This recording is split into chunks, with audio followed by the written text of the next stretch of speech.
You cut someone off, someone you talk to every day, someone who probably still thinks you're going to come back around eventually, and the first thing you felt wasn't sadness, it was relief. Like putting down something heavy you forgot you were carrying. And that reaction, that instant calm, there's actually a reason it works like that, because here's what nobody saw. You didn't just wake up one morning and decide to be cold, there was a list. Not a written one. More like a running tab your brain was keeping without telling you. Every time you opened up and they made it about themselves.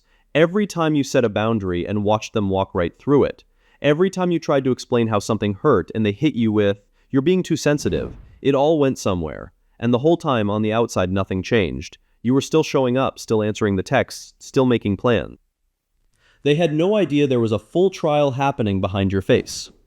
There's actually a term for what was happening during that phase, compassion fatigue.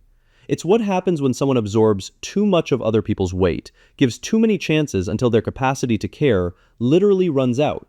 It was first studied in healthcare workers and therapists, but it hits the same way in friendships, especially when you're the one always holding the emotional end of things. And that running tab your brain was keeping, the reason it eventually hits zero has nothing to do with patience. You know exactly when it happened too. Most people who do this can point to the moment, not always a big fight, sometimes it's small, a comment, a tone, a look, and something just closed, like a door that locks from the inside.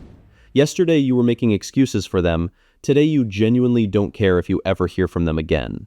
You're not angry, you're not hurt. You're just done. And it's the cleanest feeling you've had in months. That switch has a neurological basis. When a relationship becomes chronically stressful, your prefrontal cortex can start suppressing emotional reactivity as a protective measure. Literally dialing down your ability to feel anything toward that person. Your brain isn't malfunctioning when that happens. It's doing exactly what it's supposed to do under sustained emotional threat. And that explains the switch. But the part that freaks people out, the part where you erase someone like they never existed, that runs on something else entirely, because you don't just stop talking to them, you delete the texts, you unfollow, you remove every photo, and then your brain takes care of the rest. A few weeks later, you can barely picture their face. Someone you used to talk to every single day just doesn't register anymore. You could pass them on the street and feel nothing. Not anger, not awkwardness, just nothing. Like someone you sat next to in third grade whose name you can't quite remember. And that's the part that makes everyone else lose their minds. How can you go from best friends to strangers overnight? That's cold. That's borderline sociopathic. They'll call you toxic. They'll say you owe them an explanation, a conversation, closure at the bare minimum. But here's what they're actually reacting to. It's not that you left. It's that you left and you're fine. That's what gets under people's skin. If you were crying, posting sad quotes, clearly falling apart, they'd get it. That fits the script they know. But you're not. You're sleeping better. You have more energy. You stopped dreading your phone buzzing. And to them that looks inhuman because they can't picture walking away from someone they've known for years and not being wrecked by it. Psychologists call this adaptive emotional detachment, a mechanism where your brain creates extreme distance from a source of chronic stress to keep you functional.